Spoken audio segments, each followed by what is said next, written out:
19 Facts on how the Mongols lost Russia, and the impact of Genghis Khan on Russian history. Throughout history, the Mongol Empire has been considered one of the most formidable empires of the Middle Ages. Its creator, Genghis Khan, was responsible for at least 40 million deaths during his multiple incursions across Asia, Africa, and Europe, according to current estimates. However, like many empires that occupy vast territories, internal struggles for power and lack of cooperation among different factions led to the fracturing and weakening of the Mongol Empire throughout the 13th century. Ultimately, in the 15th century, it was defeated by the rising power of the Russian Tsardom. Today, we will tell you the story of the fall of the Mongol Empire. But before diving deep into it, don't forget to subscribe to our channel and activate notifications to stay up to date with our updates. Fact 1. The Golden Horde. The Golden Horde was a key organization in the transformation of Russia into a unified state. However, the origin of its name is quite peculiar. The term horde does not come from Mongolian but from the Turkic language. In Mongolian, horde referred to the headquarters, camp, or palace of the Khan, thus representing the capital of the Khanate. The English term horde, meaning a large and threatening group, was derived many centuries later to refer to the Mongols and similar groups. As for the term golden, it originated from the golden color of the tents in which the Mongols lived during the conquest of Russia. However, the term Golden Horde did not appear in Russian manuscripts until 1565 in the history of Kazan, referring to the Mongols who occupied its territory. Fact 2. The initial attacks. When Genghis Khan died in 1227, the Mongol Empire had already conquered China, several Muslim kingdoms in Central Asia, and was conducting its first invasions towards the Caucasus region. The first battle between the Mongols and the Rus of Kiev took place near the river Kalka in 1223, resulting in the victory of the Mongols, specifically the Tatars, a vassal people of the Mongols from Asia. After disappearing for several years following this initial attack, the Tatars returned to conquer the territory with the support of the Golden Horde, led by General Batu Khan, who followed the orders of Ogedei, Genghis Khan's son and the new Great Khan. The Bulgars of Volga were the first victims of the Mongols in this new attack, being defeated in 1236. A year later, the Mongols attacked the Russian Principality of Ryazan from the north. After 5 days of fierce fighting, the city of Ryazan was captured, and its entire population was massacred. Fact 3. The destruction of Kiev. According to Serapion, a preacher from the city of Vladimir, the arrival of the Mongols was described as an earthquake that claimed countless lives wherever they went. Giovanni de Piene del Carpine, the Pope's envoy to the Great Khan in February 1246, noted his horror at the great devastation caused by the Mongols, who destroyed numerous cities and fortresses and killed a vast number of people. Carpine recounts, "As we traveled through those lands, we came across countless skulls and bones of dead men strewn on the ground. It had been a very large and densely populated city, but now it has been reduced almost to nothing. There are scarcely 200 houses there, and the inhabitants are in complete slavery." This dark fate was shared by many other cities conquered by the Mongols. Interestingly, although Dmitry was responsible for the death of the Mongol ambassadors, Monk's forces chose to spare him due to his bravery on the battlefield. Fact 4. The Fallen of Kiev. According to current estimates, out of the approximately 50,000 inhabitants of Kiev, only around 2,000 survived. However, the Mongol military campaign in Kiev and the surrounding cities and towns caused the death of about 500,000 people from a population of 7.5 million, according to researcher Colin McEvedy. The only cities that were spared from Mongol destruction were Novgorod and Smolensk, whose authorities agreed to submit to the Mongols and pay tribute to avoid reprisals, as other subjugated cities did. Fact 5. The fracture of the Mongol Empire. The reason for the halt in the killings in 1240 was because Batu Khan had to return to Mongolia for the funeral of his brother, Ogedei Khan. This event led to the division of the Mongol Empire into 4 major khanates, or realms, each ruled by a Khan or Hulagu. The first Khanate was based in China, the second in Central Asia, the third encompassed present-day Iran, and the fourth in the Western Steppe. Upon his return, Batu Khan established his headquarters in the city of Sarai on the Lower Volga, from where they governed the territories of Romania, Kazakhstan, Bulgaria, Crimea, and the Rus of Kiev. They also gained control over trade routes in the Aral Sea, the Caspian Sea, and the Black Sea through their subjects. Fact 6. The new social organization. Before their arrival in Russia, the Mongols had been in contact with Arab cultures and Islam, which influenced their administrative and social organization in the new territory. In the new social hierarchy, the highest authorities after the Khans were the emirs, who in Russia equated to the princes, and the mirzas, who were equivalent to governors. The Mongols divided the workers into 3 classes, the Kara Kalpak, or free peasants, who paid taxes to feudal lords but had some independence and mobility across different territories, the O, or feudal peasants, who were under the protection of feudal lords and lacked mobility between territories, and the Chura, who were prisoners of war and slaves. The Chura, who were generally survivors of Mongol massacres, suffered the worst abuses. Fact 7. Mongol Domination. Mongol domination of Russia lasted for about 250 years. During this time, the Mongols exercised moderate control over the principalities of Vladimir and Moscow, while the Novgorod Republic in northern Russia remained largely independent. After the conquest, the Mongol Khans had the right to accept or reject Russian princely successions and vetoed all important political decisions. They also had 2 classes of tax collectors. Initially, the Mongols themselves collected taxes, but over the centuries, they delegated this role to the Russian princes, who were also responsible for maintaining public order, enforcing laws, and discipline. The Russian princes were also compelled to provide recruits for the Mongol armies when ordered by the Khans. According to Simon Sebag Montefiore, the Mongols' idea of single emperor or universal Khan below God and their arbitrary and brutal judicial decisions may have contributed to the creation of the Russian autocracy. This factor, coupled with mixed marriages between Russian nobles and Mongols, may have further reinforced this idea. Fact 8. The Mongols and Sin. While the arrival of the Mongols was seen as a tragedy by the Vatican, it was not the case for the Russian Orthodox Church, which interpreted the Mongols' actions as a punishment from God for the sins committed by Russian society. This unique interpretation, placing the blame for the violence on the victims themselves rather than the perpetrators, was useful for the Orthodox Church in legitimizing its social position to the Mongols. After several Russian principalities fell, by assisting the Mongols in subjugating the Russian people, the Orthodox Church managed to secure a Yalik, a charter of immunity that prevented the Mongols or Russian fiscal agents from seizing church lands, imposing taxes, recruiting for the military, or forcing labor. However, the Church had to disregard any claims for the many churches and monasteries that were destroyed and the large number of monks and parishioners who were killed in the years before the Yalik was granted in 1267.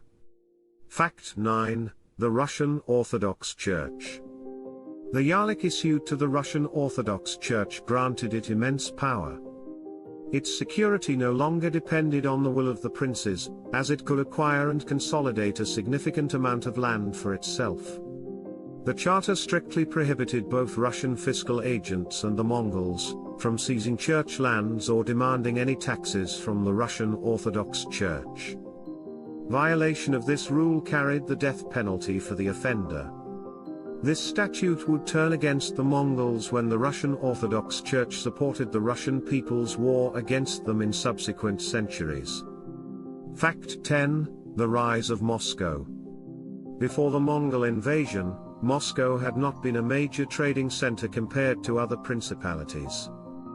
However, after the fall of Kiev, trade in Moscow began to gain prominence, largely driven by the influx of peasants fleeing from attacks by the Golden Horde. As Moscow was relatively unaffected by conflicts with the Mongols, the Davilov dynasty, which ruled Moscow, began appropriating the impoverished lands of its neighbors and organizing groups of settlers. They also started building new towns, cities, and fortresses for the war-displaced population. Fact 11, the Crimean Khanate. 61 years after the Battle of Kulikovo, some of the clans that comprised the Golden Horde decided to separate and form their own Khanate in the Crimea region, which corresponds to the modern regions of Gershva, Mykolaiv, Zaporizhia, and Donetsk in Ukraine. This Khanate was led by Hosei I Giray, one of the grandsons of Genghis Khan. In 1476, the Khanate was conquered by the forces of the Khan of the Ottoman Empire and the Golden Horde, who made it one of their protectorates. This allowed the Crimean Khanate to mint its own coins, have its own political autonomy in the region, and be exempt from taxes. However, military recruitment for Ottoman campaigns was encouraged. The expansionist policies of the Khanate, though beneficial for them, posed a threat to Moscow, leading to a new conflict. Fact 12, Ivan the Great. Ivan III, also known as Ivan the Great, was born on January 22, 1440, to Prince Basil II and Maria Yaroslavna of Borovsk. After the fall of Byzantium to the Muslim Khans, Ivan married the niece of the last Byzantine emperor, Sophia Palaiologina. This marriage allowed him to present himself as the heir of emperors and adopt the title of Tsar, a title that would later be claimed by his grandson, Ivan IV of Moscow. With the support of the Russian Orthodox Church, Ivan III embarked on the assimilation of the various Russian principalities into a single monarchical state.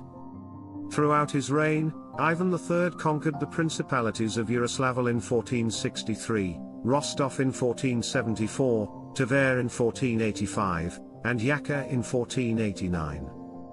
He established himself as the sole ruler of the conquered territories, breaking the tradition of sharing them with his brothers, thus establishing an autocracy with all power concentrated in himself. Fact 13, the Great Stand on the Ugra River. The biggest challenge for Ivan III as a monarch was to break free from the vassalage of the Russian state to the Golden Horde, which led to a confrontation with the forces of Ahmed Khan. Ahmed deployed his forces on the banks of the Ugra River, where it joins the Ural River, in October 1480.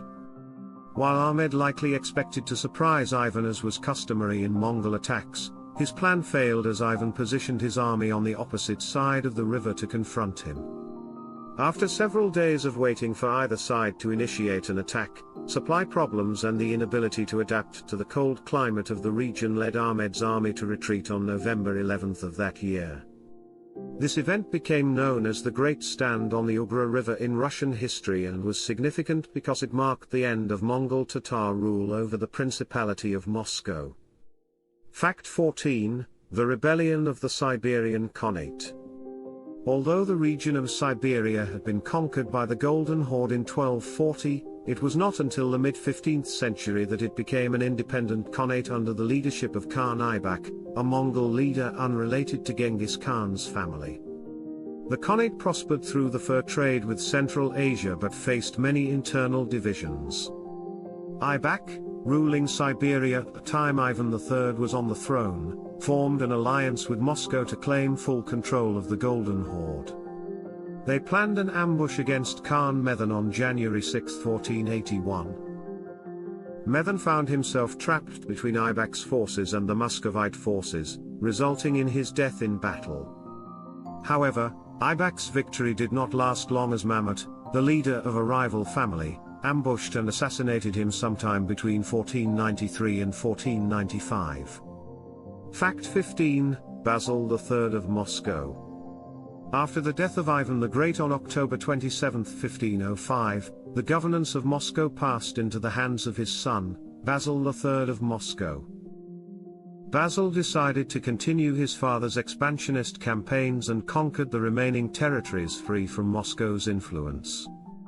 He conquered cities such as Spot in 1510, Volokolamsk in 1513, the Principality of Ryazan in 1521, and the Principality of Nizhny Novgorod in 1522. Basil also expanded his conquests towards Lithuania, and managed to capture the fortified city of Smolensk with the support of the rebellious Lithuanian prince, Mikhail Kanish, who provided artillery and engineers for the assault.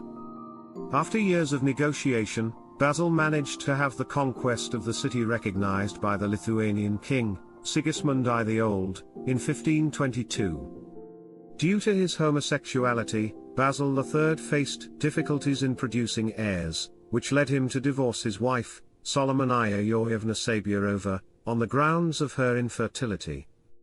He then married Princess Elena Vashilievna Glinskaya, who possibly bore him children from unknown sources. Authorized by Basil III, Ivan IV was born. Fact 16, The Great Fire of Moscow. According to Hendrik Bohnstatten, a German member of the Oprichnina, the city of Moscow, the Kremlin, and the suburbs were completely engulfed in flames within 6 hours. It was a major disaster because nobody could escape. People sought refuge in stone churches, but they collapsed either due to the intensity of the fire or the pressure from the crowds.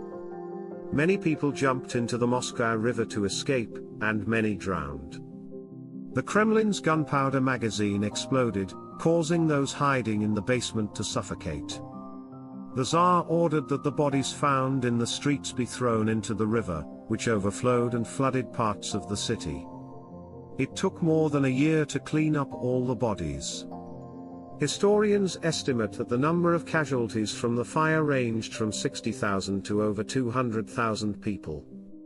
As a result, Ivan the Terrible avoided the city for several years due to the lack of suitable accommodation for him and his court. This action led Ivan the Terrible to abolish the Oprichnina in 1572 because it failed to defend Moscow from the Crimean Tatars. Fact 17, The Battle of Molody.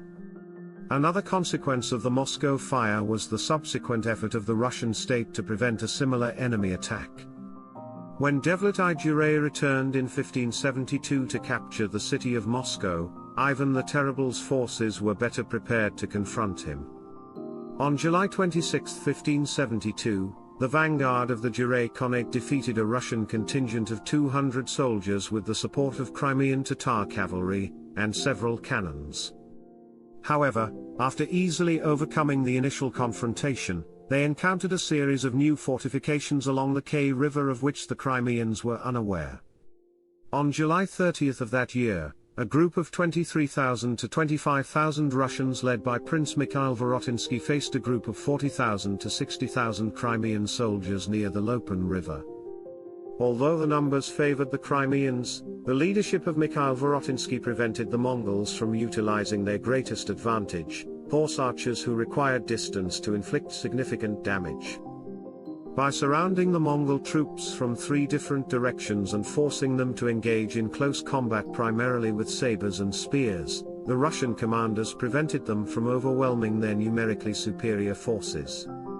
Eventually, Prince Mikhail Vorotinsky, aided by his Gulay-Gorod mobile fortifications, managed to crush the Crimean rearguard, achieving victory. Fact 18, Consequences of the Battle of Molody.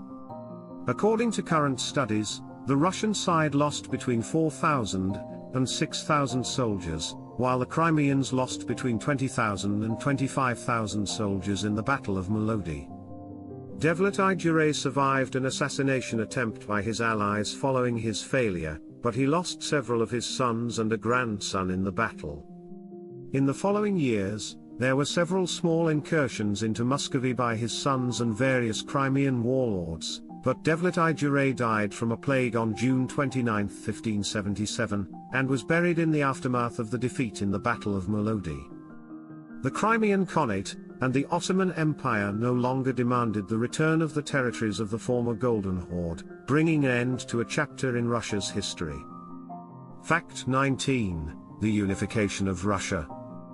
The gradual decline of both the Golden Horde and its successor smaller Khanates, such as the Khanate of Siberia, Kazan, Crimea, and Nogai, among others, paved the way for Ivan the Terrible and several of his successors to carry out the unification of Russia.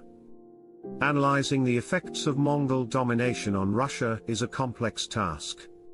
On one hand, several Soviet historians argue that the Mongol-Tatar rule hindered the development of unified Russian culture, economy, and state. They were also responsible for the destruction of numerous cities, cultures, and communities, and introduced various torture techniques from Asia into Russian society. On the other hand, they allowed for the hegemony of the Russian Orthodox Church, suppressed conflicts among the different Russian principalities, and established interethnic alliances that shaped the Russian Empire many centuries later. The Golden Horde created by Genghis Khan, as well as its various divisions, acted as both a force of destruction and creation, ending one order and laying the foundations for a new one, as has happened many times throughout history when very different cultures come into contact. We hope this video has been helpful to you. If you have anything to add, please share it with us in the comments section. Give this video a thumbs up and share the link with your family and friends so that they can also learn more about the 19 facts on how the Mongol Empire lost Russia and its influence on its history. If you are new to our channel, don't forget to subscribe. Thanks for watching. If you found this video interesting, make sure to subscribe to our channel and give this video a like. We'll be back soon with more curiosities from history.